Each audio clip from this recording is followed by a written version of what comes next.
Bonjour et bienvenue dans ce nouvel épisode de Messages à caractère informatique, épisode numéro 18, 19e épisode, et aujourd'hui je suis accompagné de gens merveilleux tels que Julien Durillon. Bonjour Julien Durillon, qui êtes-vous ? Bonjour, moi je suis hacker chez Clever Cloud, c'est pour ça que j'ai une capuche. Et sinon j'ai commis, je suis développeur chez Clever Cloud, je gère des serveurs et j'ai commis beaucoup de morceaux du système de déploiement. Tu es pourvoyeur de Legacy chez Clever Cloud. Exactement. Je suis aussi accompagné de Alexandre Berthaud. Bonjour Alexandre Berthaud, qui êtes-vous ? Bonjour, je travaille chez Clever aussi et je suis dev et je fais aussi de l'ops et de l'infra à mes heures perdues. Et je suis accompagné de Geoffroy Coupry. Bonjour Geoffroy Coupry. Bonjour. Qui êtes-vous ?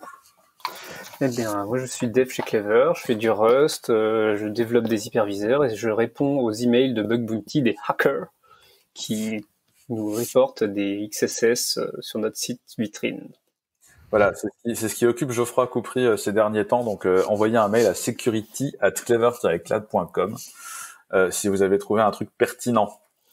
J'insiste sur le terme pertinent. Un truc pertinent, ce serait plus un truc lié à l'hosting qu'au site web, en fait, soyons honnêtes.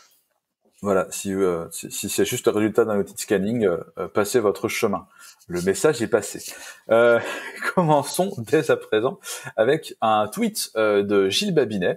Donc voilà, on a l'habitude de commencer ce podcast depuis quelque temps avec des histoires de cloud, de souveraineté, de marché, de choses comme ça. Et Gilles Babinet a fait un édito dans je sais plus quel journal, où il parle de... Alors, dans le tweet, il dit un demi-trilliard d'investissement. Dans l'édito, il dit un demi-million d'investissement. Un demi-trillion, pardon, d'investissement. Un million, c'est pas ouf.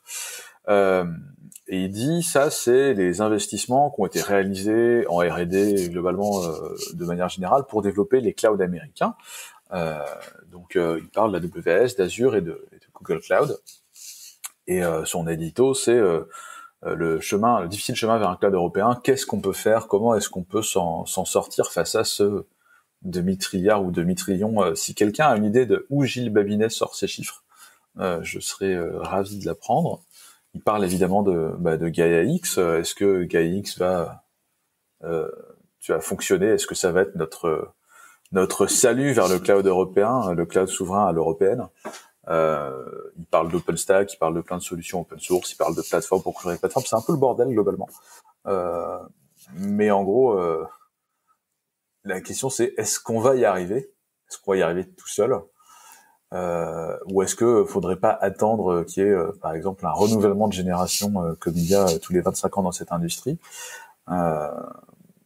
La position qu'on peut avoir là-dessus, nous, chez Clever, c'est de dire que globalement, le cloud, c'est pas de l'infra, c'est du soft, et que le soft, ça se disrupte assez bien, parce que les coûts de départ sont beaucoup plus faibles.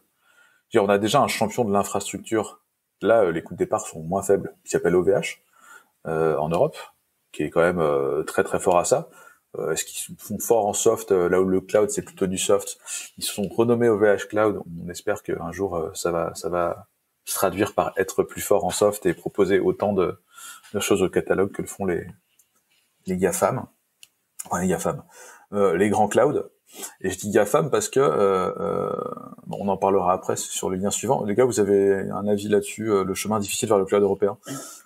Alors, les 500 trilliards, whatever, c'est bien, effectivement, si on se dit qu'on veut créer une boîte à l'échelle d'Amazon, qui va mettre des DC partout dans le monde à la taille d'Amazon, avec des clients, etc. Si le but, c'est de la souveraineté numérique et d'adresser le marché français ou européen, il n'y a pas forcément besoin d'autant. Hein. Je veux dire, en fait, ça pose une question intéressante, parce que dans un cas, tu te dis, est-ce que tu veux être champion du monde ? Dans un cas, tu dis, est-ce que je veux être juste souverain ? Et dans le cas juste souverain, la question, entre guillemets, ne se pose pas, dans le sens où, si on veut, on n'a pas le choix, il faut y aller de toute façon. Et je pense que, effectivement, on veut avoir accès à nos data, et donc faut arrêter de se poser la question, faut y aller, quoi. Et oui, et le marché du cloud, comme on le rappelait il y a 2-3 épisodes, je crois, le marché du cloud est loin d'être remporté. Il y a un énorme gâteau, et on n'a pas besoin de dépenser un demi-trilliard pour devenir Amazon. Il y a déjà un Amazon, est-ce qu'on a besoin de 3 Amazon ? Je sais pas, il y a largement de quoi faire en Europe aussi et d'offres à fournir, quoi, avec une expérience utilisateur parfois un peu meilleure que celle d'Amazon. Avec avec une lisibilité, une clarté dans la facturation. En plus, ouais. Par exemple, on rappelle qu'il y a des boîtes dont le métier est littéralement de regarder les factures Amazon des gens et de les rendre plus lisibles et plus compréhensibles et de voir où est-ce que tu peux économiser de l'argent. Tellement c'est le bordel. Sachant qu'une partie du travail de Julien ici présent est de simplifier la facture de Clever Cloud. C'est vrai. Et c'est un travail hyper important. Ouais. Et pas si simple en vrai. C'est un travail assez compliqué. Et donc on cherche quand même vachement le salut en Europe sur ces solutions-là. Et le Congrès américain va peut-être nous apporter un bout de solution sur l'impérialisme et sur le côté omniprésent de ces clouds-là, puisque le Congrès américain souhaite démanteler les GAFA. Alors ça, c'est le lien suivant. Le titre est un peu aspiralien, comme disait Nicolas Elringer la dernière fois. Le Congrès souhaite démanteler les GAFA. En gros, il y a des députés américains qui se sont penchés sur la position dominante anticoncurrentielle des GAFA, où en gros il dit de toute façon ils sont beaucoup trop gros. Au début c'était des petites startups, tu vois, c'était encore un peu cette naïveté de ça a été très vite et ce sont de gentilles startups. Maintenant ils sont tellement gros que ils empêchent les nouvelles startups de se lancer et de prospérer. Ce qui fait que à la fin de leur rapport, qui est disponible en lien dans l'article, c'est quand même 450 pages, si vous avez la motive, a priori, il dirait il faut démanteler les GAFAM parce que c'est anticapitaliste. Parce que c'est anti-concurrentiel, parce qu'ils sont trop puissants, trop forts, trop tout ça. Et l'autre article est intéressant, parce que c'est un peu plus pratique. Qu'est-ce que ça voudrait dire démanteler les GAFAM sans forcément éclater les entreprises? Ça pourrait vouloir dire que Google revende Chrome. Ce qui est ouf, tu vois, je sais pas si c'est open source d'ailleurs, Chrome. Chromium. D'un truc open source. Alors, pour la petite histoire, nous utilisons Zencastr pour tourner ce podcast et j'ai essayé avec Chromium et ça ne marche pas, donc il a fallu que je mette Google Chrome, et donc Google Chrome, a priori, effectivement, n'est pas complètement libre ou open. Ici, avec Chromium, ça marche des fois. Des fois.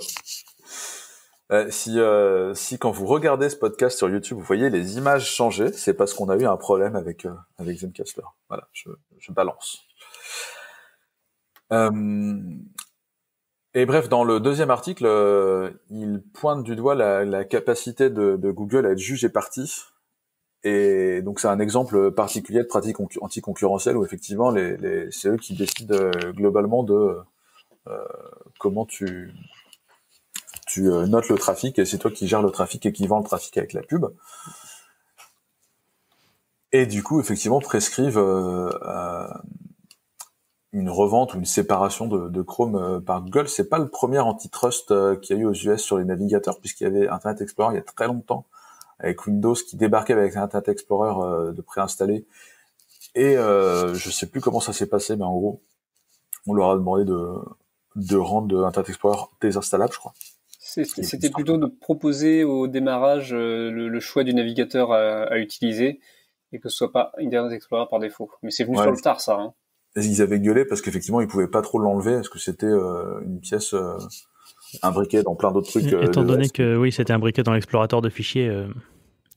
Ça rendait les choses un peu compliquées. Voilà. Mais du coup, c'est quand même Chrome qui a profité de ce. Au début, Firefox puis Chrome. Ouais, Firefox un tout petit peu, mais ça a pas duré longtemps du tout.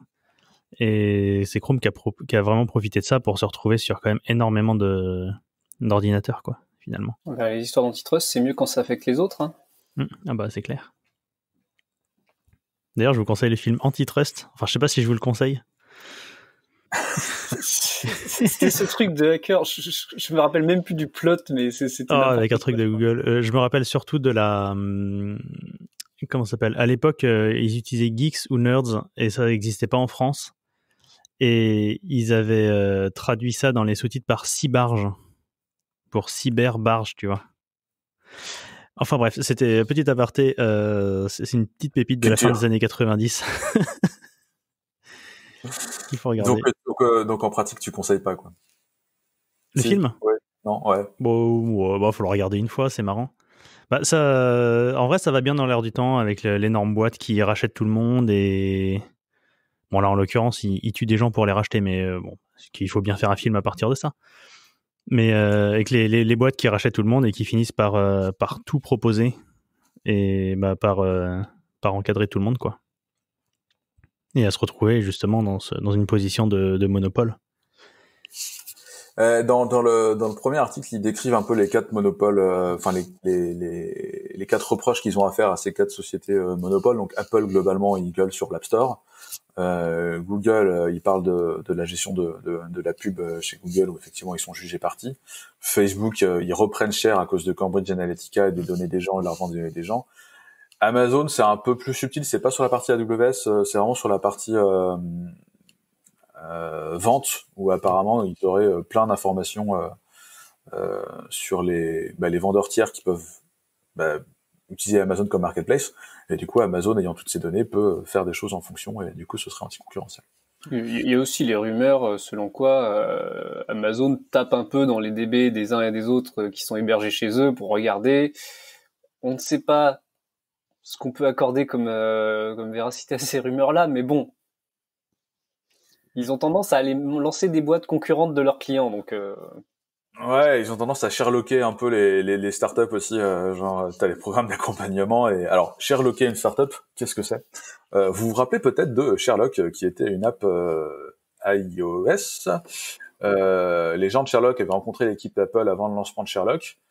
Ils voulaient, avec la nouvelle version de l'iPhone, lancer leur app en grande pompe, et au lancement du nouvel iPhone, globalement, les devs d'iOS qui avaient rencontré l'équipe de Sherlock avant avaient intégré l'équivalent de Sherlock directement dans iOS. On appelle donc se faire sherlocker. Voilà. Et donc peut-être qu'effectivement Amazon Sherlock aussi des startups, je ne sais pas. L'autre truc que je trouve marrant avec ça, c'est que c'est quand même un peu les chantres du capitalisme, ces entreprises-là. Et quand un État qui est quand même très capitaliste explique que ça devient anticapitaliste d'être aussi gros, tu dis que c'est peut-être pas un système... Mais alors tu vois, c'est un truc qui est amusant, parce que dans l'inconscient collectif, les États-Unis sont un pays vraiment pro-capitalisme, la concurrence libre et non faussée, c'est super important. Et paradoxalement, c'est un des pays les plus interventionnistes. Genre, ils sont plus interventionnistes qu'en Europe. Les pays les plus interventionnistes en termes de commerce, c'est la Chine et les US, quoi. Et pourtant, tu vois, tu les vois comme un peu le paradis du capitalisme et de la concurrence libre et non faussée, alors que pas trop. Et c'est pour ça que quand je vois un article comme ça, je me dis qu'il y a peut-être une chance que ça donne quelque chose, peut-être même plus que tout ce qu'on peut essayer de faire en Europe. Peut-être que finalement la concurrence libre et non faussée, c'est quelque chose qu'il faut encadrer, quoi. Peut-être que nous sommes tous d'affreux communistes. Who knows? Il est à noter qu'aux US, quand tu parles de choses comme ça, on peut te taxer très très très très très vite de communiste. Hein. Ils ont le hashtag communiste assez facile là-bas. De toute façon, déjà pour la gauche... C'est-à-dire que globalement, si t'es démocrate, t'es communiste. Et quand t'es démocrate aux US, c'est globalement, c'est que t'es de droite, quoi. C'est ça. Anyway, trêve de politique, nous allons... trêve de politique. C'est un peu politique quand même, le prochain lien, puisqu'il s'agit d'Oktoberfest. Non, Oktoberfest, c'est pour boire de la bière. Il s'agit de Hacktoberfest. Qui, si vous ne connaissez pas, le mois d'octobre est dédié à faire des pull requests sur des projets open source. C'est un projet qui avait été lancé par DigitalOcean il y a longtemps. Et c'est un lien de je ne sais plus qui. C'est moi qui avais posté ça. Alors, le Hacktoberfest est une opération marketing de DigitalOcean pour dire « on adore l'open source, c'est bien. Si vous allez faire des pull requests sur des projets, on vous filera des t-shirts et tout ça de DigitalOcean. » Super, c'est bien. Donc, ce qui devait arriver arriva. En fait, il y a un YouTuber indien qui a weaponisé le truc, qui a expliqué très précisément comment aller ouvrir des PR à l'arrache dans plein de projets pour augmenter ses chances de recevoir des t-shirts, tout ça. Et apparemment, le monsieur avait beaucoup de followers. Donc on s'est retrouvé, genre il y a un paquet de projets qui se recevaient des pull requests qui ressemblaient à rien, genre il modifiait, il prenait un bout d'un fichier, il le mettait dans un autre, il rajoutait Awesome Project dans le README, des choses comme ça. Et du coup, ça a été intenable. Il y a des projets qui ont bloqué les autorisations pour poster des issues et pull requests pendant une semaine, quoi. En fait, ouais, c'est même arrivé à un point où, en moins de 2 jours, GitHub a ajouté la fonctionnalité qui permet de bloquer la création de pull requests dans les projets. C'est-à-dire que ça n'existait pas spécialement avant. Il me semblait que ça existait déjà depuis longtemps, ça. Bah, dans l'article, ça explique que GitHub l'a ajouté genre début octobre, là, en réaction à ce truc-là. Et que pareil, en réaction, DigitalOcean a aussi changé les règles pour dire... Bon, si vous voulez que votre projet soit éligible pour Oktoberfest, vous mettez le hashtag qui va bien. Et sinon, bah, on donnera pas de t-shirt aux gens qui contribuent au projet qui n'ont pas le tag qui va bien pour Oktoberfest. Après, le YouTuber, il se défend en disant « Moi, je voulais juste leur expliquer comment faire parce que c'est bon, c'est bien pour l'open source. » Sauf que justement, il a fait un exemple dans sa vidéo où il fait une PR qui s'appelle, donc une pull request qui s'appelle Improving Docs, alors déjà paye le titre de ta PR, et qui rajoute un Awesome Project à côté du titre dans le README. Et donc forcément, tous ses followers n'ont pas réfléchi, ils ont vu l'occasion de gagner un t-shirt un peu sympa, et donc ils ont tous fait la même chose. Et donc il y a des gens qui se sont retrouvés avec 100 fois exactement la même PR, avec le même titre, Improving Docs, avec la même modif, ajouter Awesome Project à côté du titre dans le README. Et bah après, il faut répondre à tout le monde, il faut bloquer tout le monde, enfin bloquer. Faut Sachant qu'avec même avec le opt-in qu'ils ont fait, bah du coup les gens continuent à poster des pull requests en disant bon, est-ce que tu peux rajouter le tag machin pour que je puisse avoir mon t-shirt, quoi. Genre sur les pull requests que j'ai pu voir ce mois-ci, il y en a peut-être une, c'était sur le projet Image Hash en Python qui permet de faire des hashes d'images pour, par exemple, repérer si quelqu'un poste une image qui n'a pas les autorisations, etc. Et quelqu'un avait implémenté tout un algo pour faire un hash qui supporte, qui résiste au cropping de l'image. Et genre, t'as une monstre pull request où tu vois que ça a bien pris un mois, et puis à la fin, bon, by the way, si vous pouviez mettre le tag pour autoriser le t-shirt, j'aimerais bien. Allez, tu peux. C'est legit. Ouais. Et t'as eu des trucs toi sur tous tes projets open ou pas du tout? Non, mais il y en a eu un sur Lapin, je crois, sur le client Rabbit AMQP qu'on a fait. Je crois qu'il y avait une pull request comme ça. Mais bon, enfin c'est. Mais c'est dit comme l'ont rappelé pas mal de gens sur Twitter, ça vaut quand même le coup. Enfin, modifier la doc ou le README pour corriger des petites erreurs, pour améliorer des tournures de phrases, surtout parfois quand on est anglophone de naissance, hein, et que la personne qui écrit le README est clairement pas anglophone de naissance, ça peut aider en fait. Les gens qui gèrent ce genre de projet sont toujours preneurs de ce genre de modifications. Mais clairement, où est la valeur ajoutée de rajouter Awesome Project à côté du titre? Voilà, mais donc faut pas quand même hésiter à proposer des modifications. Alors c'est peut-être, mois d'octobre n'est peut-être pas le bon moment du coup pour le faire. Parce qu'il y a déjà beaucoup de modifs, mais ouais, je pense qu'il faut pas hésiter à le faire le reste du temps, quoi. Si vous voyez une typo, un truc comme ça. Complètement, il n'y a pas de petite contribution. Hein. Ouais, j'en vois passer pas mal, et ça a un côté crispant d'avoir quelqu'un qui vient juste corriger une faute d'orthographe ou quelque chose, mais en fait, c'est un travail énorme d'aller vérifier tous les textes et tout ça, et c'est hyper utile. C'est du temps qu'on n'a pas envie de passer. Il y a des gens, c'est juste, ils voient une faute d'orthographe, c'est il faut que je la fasse celle-là. Donc c'est bien, c'est très très bien, et il faut, en fait, il n'y a pas que le code, il y a la documentation technique, il y a le marketing, il y a tout un tas de trucs dans un projet qui sont des contributions, quoi. Par contre, ce qui me faisait marrer, c'est genre, le mois dernier, avant le Oktoberfest, il y a quelqu'un qui allait poster des pull requests sur un paquet de projets, avec à peu près genre même façon de parler, ça pour dire il faudrait réécrire ça en Rust parce que Rust est plus rapide. Alors, il allait faire ça sur des projets de framework CSS, il allait faire ça sur le compilateur Rust, il allait faire ça sur tout un tas de trucs, et à la fin il mettait Dendrit à la fin. t'avais toujours genre le mot dendrite. Et personne n'a compris ce que c'était, d'où ça venait, pourquoi c'était même pas du tout lié à Oktoberfest, c'est vraiment pour la beauté du geste. Et genre, il y a eu genre 20, 50 PR comme ça qui sont apparus à droite à gauche et personne n'a compris ce qui s'est passé. Mais pourquoi ce mot dendrite, du coup, quelqu'un a trouvé le pourquoi? C'est de la pub pour un truc, non? Je sais pas. Ok. C'est un vrai mystère. On donnera Quelqu'un la qui est venu du réponse. futur pour nous dire, allez tout réécrire en Rust, s'il vous plaît, dendrite. Dendrite. Ok. J'en profite pour dire que la documentation de Clever Cloud est aussi un énorme boulot. Et parfois, nous, on écrit les choses de la façon dont on le voit de l'intérieur, ce qui n'est pas forcément la meilleure façon pour communiquer avec les utilisateurs finaux. Et si des choses vous plaisent pas dans la doc, on échange les crédits d'hébergement contre des modifications. Et voilà, si vous voulez réécrire des bouts d'articles ou préciser des choses parce que vous pensez que vous l'expliqueriez mieux à un utilisateur que nous, ce qui est peut-être probablement le cas, parce que c'est vous qui utilisez, alors que nous, on sait ce qu'il y a à l'intérieur, donc parfois on ne sait pas forcément comment tourner les choses. N'hésitez pas, on donne des crédits. Absolument. Shameless plug en parlant de d'open source et de publicité et de choses comme ça.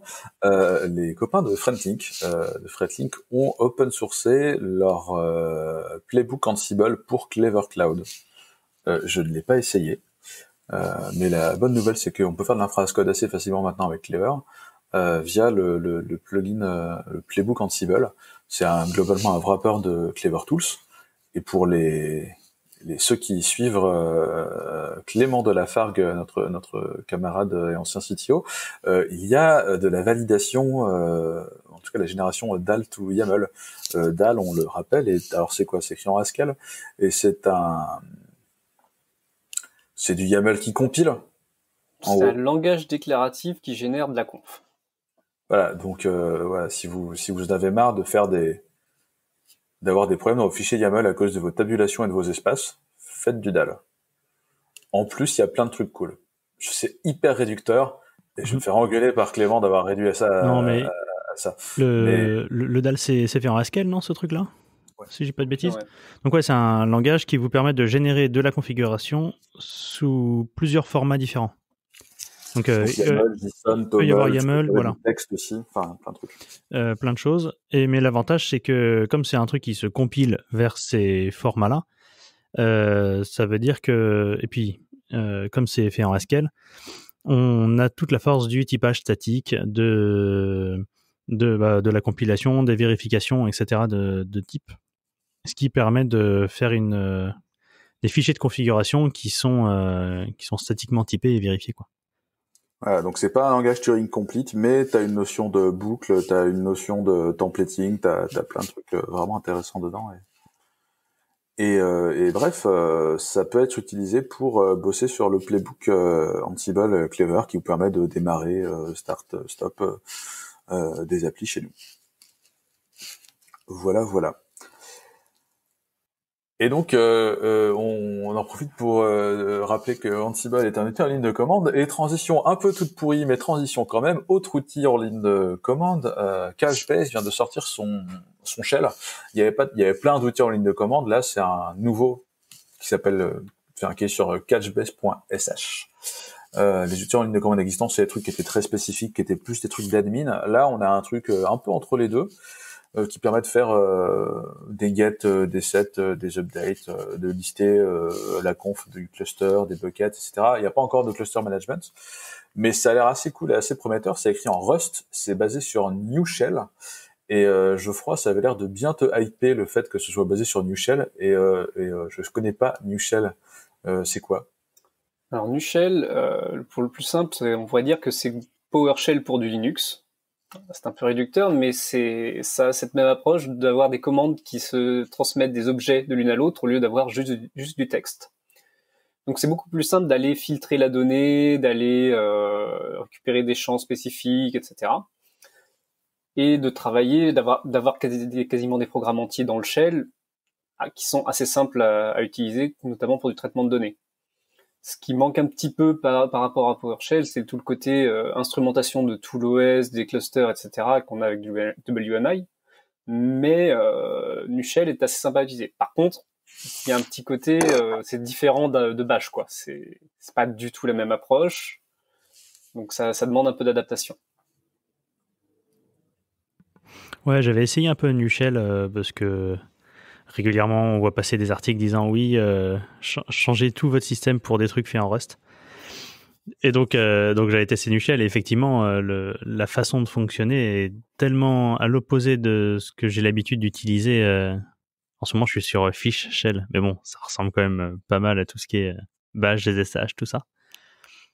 Et ouais, le côté tout travailler avec des objets quand finalement en Bash on a l'habitude de travailler avec des strings, hein, qu'on soit très clair, ou enfin voilà, de faire du set dans des bouts de texte. Ça, voilà, j'ai essayé, j'ai pas réussi. Mais je trouve que dans le cadre de Couchbase, en tout cas moi dans un Bash sur mon système, puis peut-être que Linux n'est pas fait non plus hein, pour fournir des objets utilisables comme le fait Windows. J'ai du mal, mais effectivement ça a l'air super sympa à intégrer justement dans un shell une base de données où bah, là on a vraiment de la donnée structurée sur laquelle on peut travailler. Et ouais, une base objet, c'est une base objet, donc ouais, effectivement, Exactement. tu peux récupérer tes objets, faire des trucs avec, c'est plutôt cool. Et donc, en parlant d'objets, parlons de CERD et de CERD Query. Parlons d'objets et de récupération d'objets.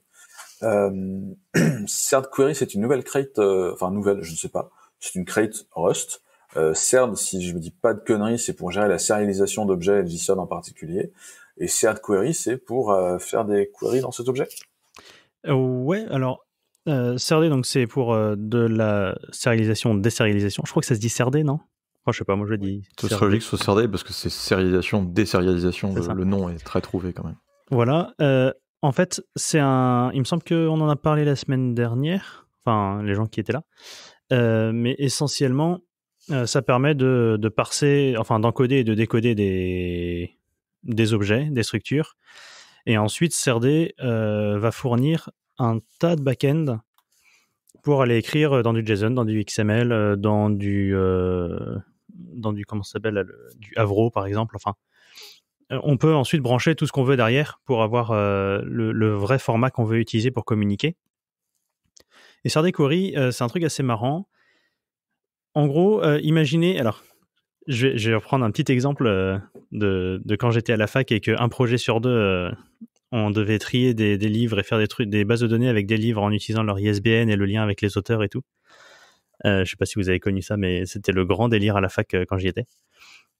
Et donc, parfois, on a une structure un peu complexe où on va avoir, par exemple, en JSON, une liste d'auteurs ou d'autrices, les détails du livre avec le titre, le nombre de pages, tous ces trucs-là, un autre champ qui représente la maison d'édition, etc.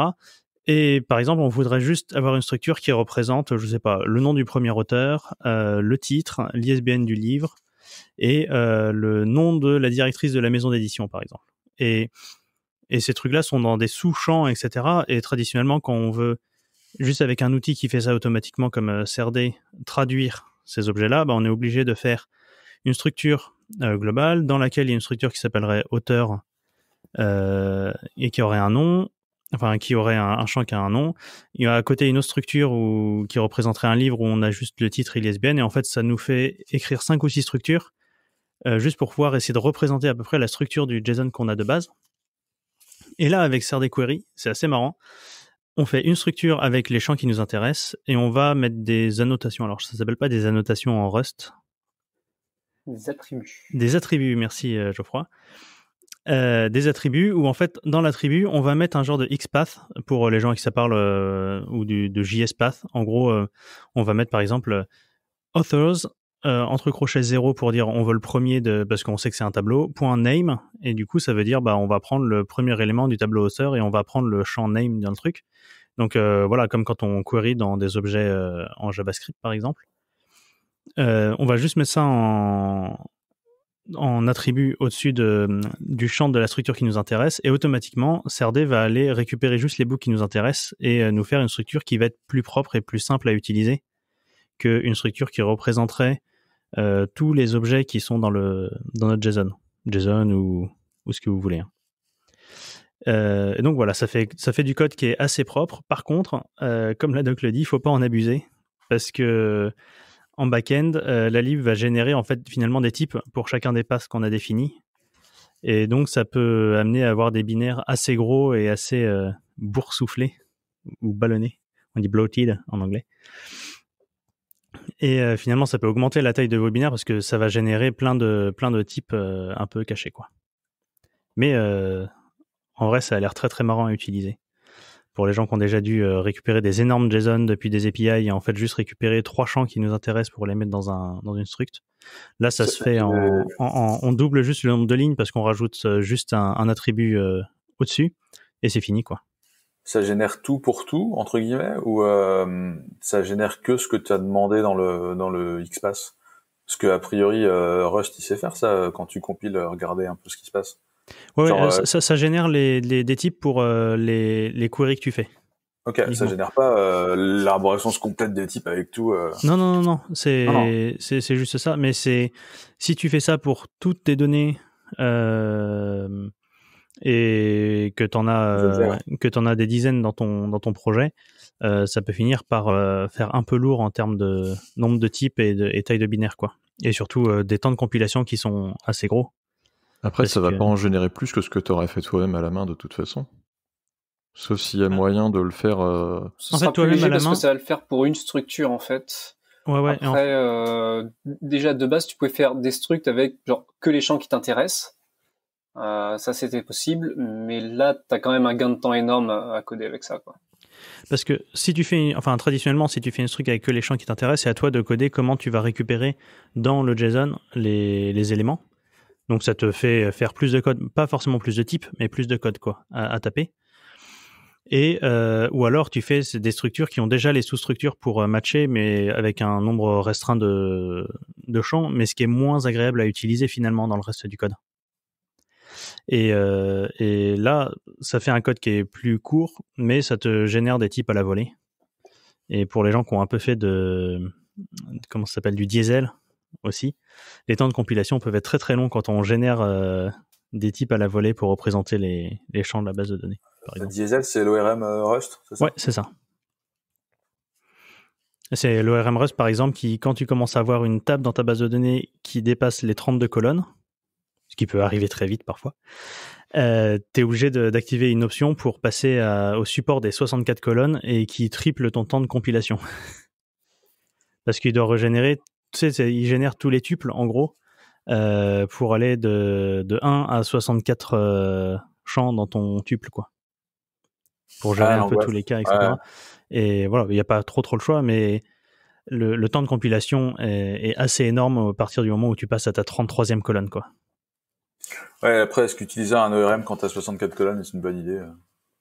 En fait, tu commences quand tu as 5 colonnes. Et après, c'est trop tard. Il y a un truc que tu veux nous dire, peut-être? Non, mais... Non, en vrai, et puis il y a des ORM il y a ORM et ORM, quoi. Bon, là, c'est pas le sujet, mais on pourra faire un sujet diesel si ça vous intéresse. Il y a Hibernate et diesel. Ouais, ne nous lançons pas là-dedans. Parlons plutôt de... Enfin, je sais pas, vous avez un avis sur CRD, Geoffroy et Alex? Non? Moi, je trouve que CRD vient avec énormément d'outillage, par exemple, pour renommer des champs, spécifier comment une enum va mapper sur du JSON ou autre en dessous. Et en fait, c'est un projet compliqué, c'est un projet qui génère beaucoup de code, mais c'est parce que le sujet de transformer la donnée qui arrive dans ton système ou qui en ressort, c'est extrêmement complexe et désagréable à coder. Et en fait, ils ont fait un taf énorme pour que ce soit... pour avoir toutes ces fonctionnalités, mais d'une manière qui est quand même gérable et qui peut se plug derrière dans différents formats, etc. Il y a plein d'autres méthodes pour sérialiser, désérialiser, par exemple avec Nom et Cookie Factory sur lesquels je bosse, mais faut être clair que si je veux aller taper dans du JSON, je vais prendre CRD, quoi. Ouais, j'ai l'impression que c'est un peu la clé par défaut quand tu fais du JSON en Rust. Ouais. Yes. On change un peu de sujet, mais pas trop, on reste dans la donnée. On va passer à Postgres, mais c'était pas vraiment un blog en tant que tel sur la data dans Postgres, c'est un post sur les optimes, c'est pas les optimes, c'est comment compter les connexions ouvertes, c'est ça? C'est un truc comme ça? C'était pour compter la mémoire utilisée par PostgreSQL. Parce que quand on regarde dans son explorateur des programmes qui tournent, on voit que PG, les différents process, bouffent une quantité de RAM monstrueuse. On se dit, mais qu'est-ce qui se passe? Tiens, là, ça prend quoi? Ça prend 3 gigas sur ce process-là, ça en prend plus. Qu'est-ce qui se passe en vrai? Et donc cet article est intéressant parce que ça pointe du doigt la difficulté de mesurer vraiment la conso mémoire d'un process. Parce que PostgreSQL est basé sur un concept d'un process superviseur qui va se fork pour aller gérer une connexion pour un client. Et donc, quand on a un process qui se fork, c'est-à-dire que on crée un nouveau process avec peut-être un exécutable différent, des commandes différentes, etc. Mais l'espace mémoire est en copy on write. C'est-à-dire qu'on a un nouveau process qui a globalement toute la même RAM, à peu de choses près, mais factuellement, en fait, ça coûtait rien en RAM pour l'OS parce que c'est les mêmes pages mémoire. Et en fait, en copy on write, c'est que si à un moment on modifie la zone mémoire correspondante, là, on va créer une nouvelle page avec les modifications. Et c'est là où effectivement, PG a des nouveaux process qui ont l'air de prendre beaucoup de RAM, mais en fait, derrière, ça prend peut-être 2 mégas pour juste ces données spécifiques. Donc moi c'est quelque chose que je trouve intéressant parce que les bidouilles autour des pages mémoire, c'est quelque chose que je fais dans un certain nombre de cas. Par exemple dans Sozu avec un pool d'objets, dans la gestion de la mémoire de machines virtuelles. Et c'est facile d'aller regarder le fonctionnement d'un soft et se dire ah mais ça c'est un truc qui consomme énormément, et en fait ça dépend. Ok. Est-ce que Orca, vous avez lu cet article et vous avez un avis sur la question? Personnellement, je ne l'ai pas lu. Pas d'avis particulier, mais je trouve juste que l'article est intéressant parce que ça montre que le fait que PG justement utilise un process par connexion, en fait, c'est pas si problématique que ça. C'est souvent une critique qui est faite par rapport à, par exemple, MySQL, qui utilise juste des threads. Et finalement, la façon de faire de PG, ça marche très bien, ça simplifie probablement certaines choses en plus, point de vue sécu, d'une connexion à l'autre, au moins t'es sûr que c'est vraiment séparé. Et finalement, l'overhead voilà, c'est pas tellement problématique. Une décision d'architecture où tu laisses l'OS gérer plutôt que d'essayer de le gérer dans ton code. C'est ça, ouais. Ah. Et des fois, l'OS, il fait les choses bien, en fait. Des fois pas. Des fois. Right. Nous avons ensuite une série d'articles sur la compression, sur les algos de compression. Ça, c'est du Geoffroy Coupry, je suis sûr. Oui, à tous les coups. Hein. Ouais. Oui, j'ai vu passer ça. C'est super intéressant en fait. C'est quelqu'un qui s'est dit, je vais expliquer les algos de compression, comment ils sont conçus, quels sont les algos connus. Donc les LZ machin, les Huffman coding, toutes ces choses-là. Ça va même par exemple, jusqu'à l'arithmétique coding que je n'ai jamais vraiment compris moi personnellement. Enfin, il y a plein de méthodes qui existent. C'est jamais vraiment évident en fait un algo de compression, même si les concepts de base sont toujours si je vois une chaîne que j'ai déjà vue avant, hop, je vais mettre une référence vers mon dictionnaire à la place de la chaîne. Et globalement comme ça que la plupart fonctionnent. Mais c'est bien d'avoir une explication plus précise de comment ils font dans tel ou tel algo et quels sont les endroits où on peut avoir des optimisations intéressantes, etc. C'est plutôt que traiter ça comme des black box où on regarde juste, tiens, j'ai entendu que XZ ça compresse comme ça et que gzip ça compresse comme ça, donc c'est celui-là que j'utilise. C'est intéressant de voir ce qui se passe derrière, et notamment quand derrière la compression va avoir un impact de plus en plus important sur le web, parce qu'on balade quand même pas mal de données. Donc ouais, je conseille d'aller regarder ça, c'est intéressant, c'est plutôt bien écrit, c'est assez accessible et il y a des exemples interactifs. Ah ouais, il y a des gifs et tout, c'est pas mal. J'aime bien. Faudrait l'envoyer à Hubert. C'est vrai qu'on n'a pas de discussion en ce moment avec les serveurs statiques, puisqu'on fait du statique chez Clever, avec la compression gzip ou Brotli. Et c'est vrai qu'Hubert est pas mal là-dedans en ce moment. Il a fait pas mal d'expériences sur l'usage de la compression dans son blog qui sera peut-être un jour disponible. C'est ça. Voilà, c'est ça. Il attend juste de pouvoir avoir du Brotli pour sortir son blog. Il attend que Sozu puisse faire du Brotli à la volée. Ah, voilà, sur le chemin critique de la publication du blog d'Hubert, nous avons Geoffroy Coupry. C'est pas gagné. Hein. Hubertsabonnière.com. Anyway, on parle toujours de compression avec un autre article. C'est un peu différent cette fois. Hashtag greenwashing, mais en fait c'est cool. C'est hashtag 5G aussi, mais ça on va pas le faire, ça va énerver trop de gens et ça suffit. C'est Alexandre Berthaud. Absolument. Ouais, du coup, dans le sujet de la compression, là, c'est pas de la compression, c'est toujours dans la même quête de réduire la bande passante utilisée. Là, c'est NVIDIA Research qui publie ça.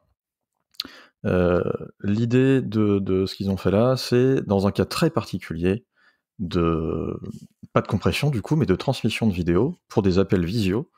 Ils utilisent un réseau neuronal pour générer la vidéo côté de la personne qui reçoit la vidéo, plutôt que de transmettre vraiment la vidéo. En fait, ce qu'ils font, c'est qu'ils envoient des images de référence de la scène, du contexte autour, et du visage de la personne. Et après, ils envoient quand même différentes images de référence de temps en temps, comme ce qu'on fait dans la compression vidéo classique. Mais sinon, ce qu'ils font, c'est qu'ils envoient, en gros, les morceaux de visage qui ont bougé, l'expression, etc., la bouche qui bouge, les yeux, etc. Et du coup, côté receiver, on va utiliser les images de référence et ces éléments de points qui bougent sur le visage pour reconstruire l'image. Alors donc c'est vraiment pas de la compression vidéo, et le résultat final est évidemment pas exactement pareil que la vidéo elle-même. C'est logique, ça reste une interprétation finalement. Mais c'est vrai que dans le cas de la visio, où la bande passante peut être limitée, comme sur un téléphone qui n'est pas en 5G, qui est sur une connexion un peu plus limitée, ça reste assez intéressant finalement. Est-ce qu'on a besoin d'avoir réellement la vidéo quand on parle juste à quelqu'un, qu'on voit juste son visage? Peut-être pas en fait. Donc c'est une idée assez intéressante, je trouve. Oui, en fait, tu peux animer le visage façon Doom. Ouais, c'est ça. Après, en fait, tu peux aller même assez loin, du coup, en utilisant ça, en fait, tu peux utiliser le même streaming des points qui bougent et les appliquer pas sur l'image de référence de vraiment de la personne, mais sur un avatar quelconque, un truc 3D ou un truc 2D, peu importe. Tu peux faire un peu tout ce que tu veux derrière. Comme les effets sur Snapchat, quoi. Ouais, c'est ça. Tu peux aller plus loin, genre quand tu tapes un smiley, en fait, t'as ta tête qui s'anime et tout. Ouais, aussi. Moi, je trouve ça hyper malin. Enfin, sérieusement, c'est hyper malin parce que il y a un gain de bande passante qui est énorme à faire.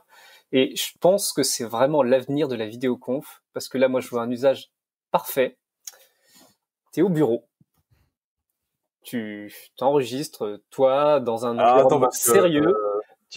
Le futur de la vidéoconf qui commence par t'es au bureau en ce moment, c'est compliqué. Justement.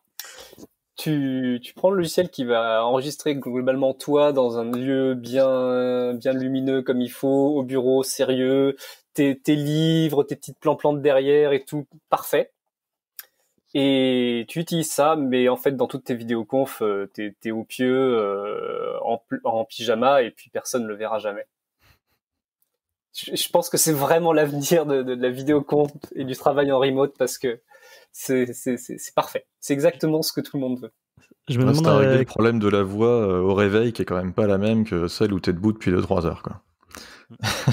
Mais c'est pas mal. J'ai pas regardé s'il y avait des exemples là dans l'article. J'avoue, celui-là, je l'ai pas trop lu. Mais je me demande si dans les premiers mois ou premières années de ce genre de techno, on va pas être dans le, comment on appelle ça là, le canyon. Le Uncanny Valley. La Uncanny Valley, c'est ça. Ouais, il y a des exemples. A priori, il y a quelques moments, j'ai pas tout regardé, mais il y a quelques moments où c'est un peu limite. Ça fait des effets un peu bizarres, un peu gênants.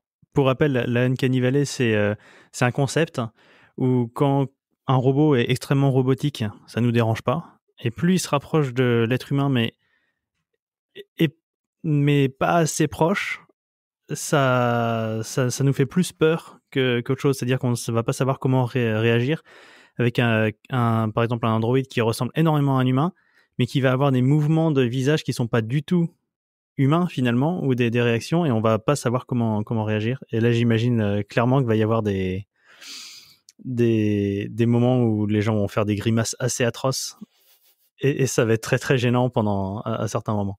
En fait, il vaut mieux que ça reste gênant, et j'espère que ça va pas devenir trop bien fait, en fait, parce que si tu as ça, tu as aussi la possibilité de faire une vidéo avec la tête de quelqu'un d'autre. Oui, bah de deepfake qu'on fait déjà, quoi.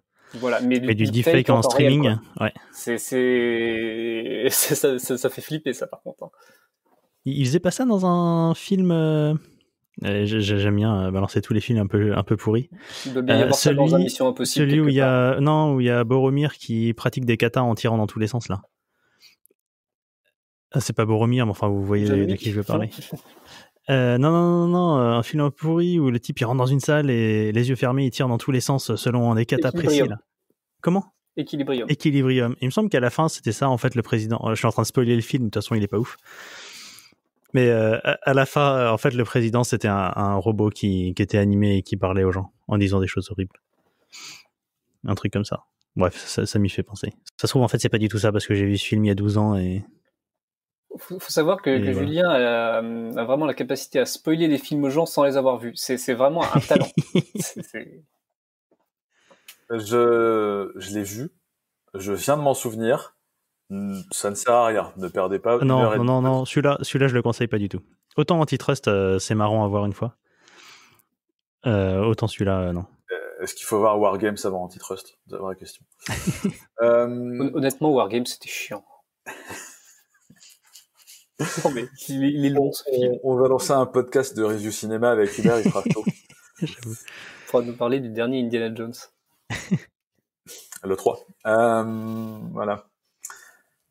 On change de sujet et on passe à Curl, du Rust et à de la sécu. Donc c'est Geoffroy Coupry, évidemment. Pourquoi ce serait toujours moi quand ça parle de Rust ? Genre, il y a la moitié de la team qui fait du Rust. Non. J'ai dit Rust, réseau et sécu. Bon, d'accord. Et HTTP, en vrai. Est-ce que les gens qui se plaignent des implèmes, justement, des spécifications HTTP ici, c'est quand même beaucoup toi. Il y a beaucoup Uber aussi. Hein. Mais ouais. C'est pas moi qui avais posté le lien, mais ouais, j'ai suivi un peu cette histoire et il va y avoir un back-end HTTP pour curl qui utilise Hyper, qui est une lib très solide pour faire du HTTP, que ce soit côté client ou serveur en Rust. C'est une lib en fait où ils avaient commencé un taf pour faire une interface utilisable depuis du C. Et de là, effectivement, faire un back-end à curl, c'est pas mal. Sachant que curl est un outil qui est hyper pluggable. Il y a je sais pas combien d'implèmes pour du TLS, pour des sous-éléments de HTTP ou HTTP2. Donc, en rajouter un Rust, finalement, c'est pas une réécriture complète de curl, quoi. C'est rajouter un outil en interne. Mais il y a des gens pour qui ça va être intéressant de dire, voilà, là, on a un curl avec une implème HTTP en Rust dessous. Donc, pouvoir argumenter que ça pourrait être plus solide que curl qui fait du HTTP depuis je sais pas combien de dizaines d'années. Voilà. Donc, c'est intéressant de voir les gens bosser là-dessus. Ouais. Mais ouais, les articles, les titres des articles sont un petit peu en mode c'est bon, on a réécrit curl en Rust. Enfin, voilà. Mais en fait, quand on lit l'article, c'est quand même bien expliqué que, oui, l'auteur de curl dit bien qu'il utilise plus de 30 libs pour tous ces différents backends et que Rust ne remplacera pas tout, enfin Hyper en l'occurrence remplacera pas tout, parce que par exemple curl tourne sur un nombre incalculable de machines et de types d'architecture que pour l'instant Rust ne sait pas compiler du tout vers ces architectures. Et notamment dans la discussion, il y a une discussion qui a lancé ça où en fait le créateur de curl s'est pointé sur le GitHub de Hyper pour dire oui, j'ai un petit projet qui est utilisé par 2-3 personnes et j'aimerais bien faire un petit back-end basé sur Hyper et comment est-ce qu'on pourrait s'interfacer ? Voilà. Et une des questions qui était posée par quelqu'un qui réagissait dans cet issue, c'était justement par exemple sur tout ce qui est embarqué. faire attention parce qu'apparemment, il y a des binaires générés par Rust qui pourraient être trop gros pour tourner sur l'embarqué, par exemple. Ouais, en fait, quand tu disais ça tourne partout, tout de suite, tu penses à NetBSD, tu vois, le truc qui tourne sur un grille-pain, donc forcément, la question se pose. C'est ça. Donc voilà, ce backend Rust ne sera pas partout, a priori, mais sur la plupart des trucs utilisés, sur lesquels, en gros, il y a du Linux ou du Windows, enfin, du Linux, on va dire, qui tourne, on aura quand même potentiellement plus de sécurité, quoi, là-dessus. Du Unix, yes. Combien de temps il nous reste? Allez, c'est parti. Cloudflare One, qu'est-ce que c'est? On change un peu on reste dans les internets et dans le HTTP. On reste même dans un internet bien précis et bien particulier puisqu'on est dans l'internet de Cloudflare. Ils ont leur propre presque. Allez, est-ce que c'est la naissance de l'internet de Cloudflare? Du coup, ça s'appelle pas internet mais CloudflareNet. C'est globalement ce à quoi ça ressemble. Alors c'est finalement un assemblage de plein d'outils qu'ils avaient à droite à gauche. Donc par exemple Argo pour le VPN, c'était d'avoir le Magic Transit pour connecter des comment dire des Alors, attends, parce que Cloudflare, qu'est-ce que c'est, quid, tout ça? Cloudflare à la base c'était un reverse proxy. C'était des serveurs un peu partout dans le monde auxquels on se connecte et puis après ça redirige vers ton vrai serveur web et eux ils s'occupaient de filtrer des attaques DOS, de filtrer du trafic malicieux, de gérer un peu un passage à l'échelle. Et en fait, au bout d'un moment, ils se sont retrouvés avec des points de présence à plein d'endroits dans le monde, avec des data centers, avec des fibres spécifiques pour transférer du trafic entre eux. Et en fait, quand tu commences à avoir un réseau comme ça, il y a plein d'usages super sympas que tu peux faire. Et donc là, eux, ils se sont mis effectivement à mettre ça en place. Donc l'an dernier, c'était le VPN Argo avec Warp pour connecter ton téléphone ou ton laptop. Puis après, Magic Transit pour connecter ton bureau sur ta boîte. Tu pouvais avoir la connexion à un data center. Et en fait, une fois que tu as ça, tu te dis, mais je pourrais avoir... Souvent, c'est des trucs, t'achètes du matos pour faire ça. Eux, c'est que software, donc c'est vraiment Software Defined Network. C'est ça. Et après, une fois que tu as ça, tu te dis, bah oui, mais les apps SaaS, on-premise ou pas d'ailleurs, en fait, elles pourraient être directement accessibles depuis le réseau Cloudflare en interne sans passer par Internet. Et en fait, petit à petit, tu te rends compte que là, leur offre, c'est de dire, tout le réseau de ta boîte peut être sur le sous-réseau Cloudflare en mode Zero Trust Networking. Donc, c'est ce qui est sorti, par exemple, de chez Google avec BeyondCorp il y a quelques années. Ce qui est aussi le fonctionnement de chez Clever, c'est qu'on n'a pas d'intranet. On est tous sur Internet avec des connexions sécurisées par authentification diverses et variées, du HTTPS, du WireGuard, des choses comme ça. Et donc, au lieu d'avoir un réseau forteresse où on considère qu'on fait confiance à tout le monde, on fait confiance à personne par défaut et tout va être sécurisé. Sauf que là, ok, tu as des connexions qui sont sécurisées, mais après tu te retrouves sur le réseau interne Cloudflare qui lui c'est censé être beaucoup plus sûr et qui est séparé de toutes les cochonneries qu'on peut se récupérer d'Internet. Et du coup, techniquement, ce serait plus rapide d'accéder tes apps internes par Cloudflare que par Internet. Par exemple, si tu veux connecter un bureau qui est dans une autre ville, avant ça pouvait être la galère de faire ça avec ton service IT parce qu'il faut qu'il y ait quelqu'un sur place qui s'occupe de mettre en place du VPN ou je ne sais pas trop quoi. Et c'est vite le bazar, alors que là, ça se ferait plutôt rapidement, plutôt facilement. Et en plus, ils peuvent te faire ton VPN privé, j'imagine, à partir de ton VPN, ton CDN privé. Oui. J'imagine, comme ça, toutes tes applications un peu privées, ils peuvent te les servir un peu plus rapidement sur tout ce qui est statique, quoi. Et eux, ce qu'ils te vendent aussi, enfin la façon dont ils le vendent dans leur article, c'est que avant, les gens se faisaient attaquer leur site par des DOS, et maintenant qu'ils ont été obligés de mettre en place tout leur SaaS un peu privé, enfin interne des entreprises, à disposition de leurs employés qui sont en télétravail à cause du Covid, on a vu en 2020 arriver beaucoup de DDoS qui attaquaient les intranets privés des entreprises, vu que maintenant ils sont accessibles depuis Internet. Donc ils te disent, venez notre réseau privé à nous tout chiffré, et comme ça vous resterez dans votre vous resterez dans votre LAN d'entreprise, quoi. Voilà, ce podcast n'est pas sponsorisé par NordVPN. Moi, ce qui m'agace un peu, c'est que finalement, tu peux ne jamais sortir du réseau Cloudflare et tu t'en rendras pas compte parce qu'après, il y a un paquet de sites qui ont un frontal Cloudflare devant. Et en fait, si tu passes par ça déjà, par Cloudflare pour ton réseau d'entreprise, pour accéder à je sais pas quel site de news, ce sera par là aussi. En fait, ton trafic, il reste toujours au même endroit et t'es dans un sous-internet séparé du reste. Et au bout d'un moment, tu te rendras compte que, mais si on veut que les gens aillent sur notre site avec une expérience suffisamment rapide, c'est mieux d'avoir au moins un point d'entrée par Cloudflare, etc. Et on sait comment ça va se finir, cette histoire, quoi. La question, c'est est-ce qu'ils sont vraiment assez gros pour que ça ait un tel impact ou pas, quoi. Est-ce qu'ils vont devenir trop gros? Honnêtement, je suis d'aller voir un petit peu les chiffres pour se rendre compte que Cloudflare est pas aussi gros, par exemple, qu'un truc comme Akamai, dont on n'entend pas parler, mais qui servent une quantité de trafic monstrueuse. Mais Cloudflare, ils sont bruyants et ils sortent pas mal de solutions intéressantes techniquement. Donc, Akamai a quelques années d'avance quand même, quoi. Donc, oui. Ça peut grossir vite aussi. On a un atavisme très Rust, comme vous le savez, et du coup, forcément, Cloudflare, il participe beaucoup à cette communauté, et forcément, c'est un peu plus sur notre bulle de réseau, nécessairement. Et donc, en parlant d'atavisme Rust, parlons de Low Level Academy. Ça a l'air assez cool. Je suis assez chaud parce que c'est vraiment un truc que je ne connais pas. C'est un site qui propose des cours sur le dev Low Level. En Rust. En Rust, effectivement, et avec des petits widgets interactifs.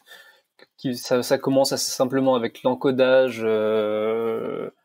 donc les histoires d'Endianness, de choses comme ça, du TF8, de toutes ces choses-là. Et après, l'idée, c'est d'aller pouvoir écrire du logiciel bas niveau, orienté réseau, donc gérer une connexion TCP, envoyer des paquets dessus, etc. Comment sont formatés les paquets, ce qu'il y a dedans, enfin, et tout est assez progressif. Alors pour l'instant, il y a que 2 cours dispo, je crois, le 3e sur la fragmentation est encore dispo que pour les sponsors, mais il sera là dans une dizaine de jours. Mais non, c'est intéressant, c'est plutôt bien écrit, donc moi je trouve ça pas mal. Et j'encourage vraiment les gens à aller mettre les mains dans le bas niveau, dans le système, notamment en Rust, parce qu'en fait Rust est un langage qui est extrêmement libérateur pour ça, c'est-à-dire qu'on peut faire vraiment un paquet de conneries avec l'OS, avec le réseau, avec ce qu'on veut, et ça reste plutôt safe, on sait que ça va plutôt bien marcher à la fin, donc oui, il y a un paquet de trucs, j'aurais jamais fait ça si j'avais pas fait de Rust, quoi.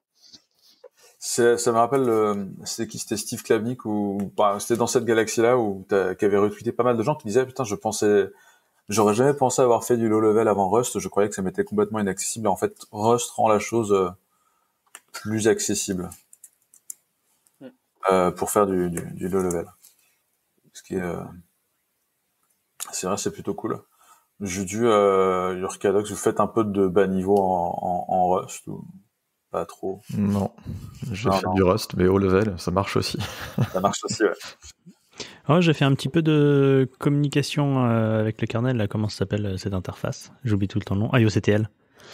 En Rust. Et notamment, le truc l'appel qu'il fallait que je fasse avec IOCTL, il s'avérait que la définition dans le point H, enfin bref, la définition officielle qui du coup avait permis de générer le Rust que j'utilisais, disait qu'il lui fallait genre un nombre, enfin bref, un certain type, alors qu'en fait il fallait envoyer un autre type. Voilà, donc quand j'utilisais le vrai truc officiel, ça marchait pas, donc j'ai dû faire mon appel un peu à la main, et c'était un peu drôle à faire. Ouais, il y a vraiment plein de trucs à faire là. Enfin, là actuellement, je bosse sur un Virtual Machine Monitor basé sur l'API de KVM. Enfin, c'est pas un truc qui est hyper simple à la base, mais en fait, il y a de l'outillage et c'est super sympa à écrire dans ce langage, quoi. Tu bénéficies de beaucoup de choses écrites par Intel aussi, ou c'est juste en général parce que je sais que sur RustVMM, c'est beaucoup Intel qui a bossé là-dessus. Au début, j'avais juste pris des bindings KVM qui étaient faits par les gens du projet Chrome OS. Et en fait, ces mêmes bindings ont été utilisés par les gens de ResVM, donc notamment Intel, pour faire une interface un peu plus sympa, et je suis passé sur ResVMN derrière.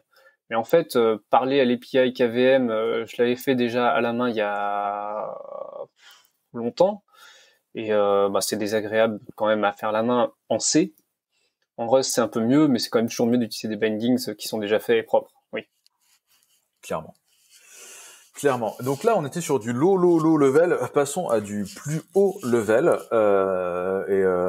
Je sais pas si on a déjà parlé de coller des liens de son blog. On reparle de Léa Verrou qui vient de sortir un article assez rigolo. Je crois que c'est Julien qui a. Ouais. Léa Verrou, c'est une grecque qui est développeuse et qui fait essentiellement du web, enfin du HTML, JS, CSS. Son grand kiff, c'est de faire un maximum de choses en CSS et de virer un maximum de JavaScript de ses projets à elle. On rappelle que contrairement à Dal, CSS, lui, est Turing complete. Oh, pas complètement, si. Si, je crois. Hein. CSS3, a priori. Non, on doit pas pouvoir faire de boucle encore, non? Ni justement de trop de branchage. Enfin bref. Et donc voilà, elle a bossé pour le W3C en tant que Developer Advocate. Maintenant, elle bosse encore comme experte freelance pour le W3C sur tout ce qui parle de CSS et de trucs comme ça. Et en CSS3, depuis quelques années maintenant, on peut définir des variables. Donc on met moins, le nom de la variable, la valeur, quelque part dans une définition dans le fichier CSS. Et ensuite, si on appelle un peu la fonction var, entre parenthèses, moins non variable, on peut récupérer cette valeur. Et puis on peut même avoir un fallback, c'est-à-dire que si on appelle la fonction en mettant une deuxième valeur, ça va être la valeur par défaut si finalement la variable n'est pas définie. Et l'autre problème dont elle parle surtout en fin d'article, c'est qu'il n'y a pas de branchement. On ne peut pas faire un if then else en CSS. Et parfois, je dis parfois on voudrait. Alors parfois Léa Verrou voudrait, pour être très exact, parce qu'elle aime bien pousser les choses assez loin. Elle voudrait juste pouvoir changer une variable CSS et que ça entraîne un changement de tout un tas de styles. Pour l'instant, la façon actuelle de le faire, c'est d'aller choper tous les éléments qu'on veut et d'aller changer un certain nombre de classes. On va enlever la classe. Elle, son exemple, c'est un bouton qui est flat et qui devient moins flat. Voilà, moins flat, complètement. Voilà, et traditionnellement, on irait chercher tous les boutons qui sont sur la page et on leur appliquerait enlève le flat, rajoute le moins flat et le glossy. Et voilà. Et elle, ce qu'elle a envie, c'est d'avoir une variable CSS où quand elle change la valeur de cette variable, ça passe d'un coup de flat à glossy. Et en gros, le hack est assez marrant. Si ta variable, tu lui mets la valeur initiale, ça va dire au navigateur, prends le fallback. Quand on appelle la variable avec un fallback, par défaut, il va prendre le fallback. C'est-à-dire que le initial, ça veut juste dire prends le fallback. Enfin, dans ce cadre-là. Et par contre, si tu définis la variable à espace, c'est-à-dire que tu mets juste une espace, le caractère, le numéro 32 dans la table ASCII, c'est une valeur légale, et donc le fallback ne va pas être utilisé, et il y aura juste aucune valeur dans le truc. Et donc voilà, ça fait un hack assez marrant, où quand tu vas juste changer ta variable, alors elle, pour plus de lisibilité dans son hack dégueu, explique que à la limite, tu peux faire d'abord une première variable qui s'appelle -on, qui vaut initial, et -off qui vaut espace. Et ensuite, du coup, tu renommes tes variables, tu vas mettre comme la valeur de off et on pour que ça soit plus compréhensible que initial et espace.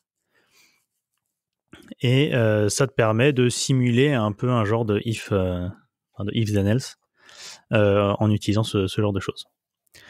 Donc voilà, et puis ensuite elle met un lien vers le draft du CSS Working Group pour essayer d'avoir un vrai if et de pouvoir faire des vrais branchements là-dessus.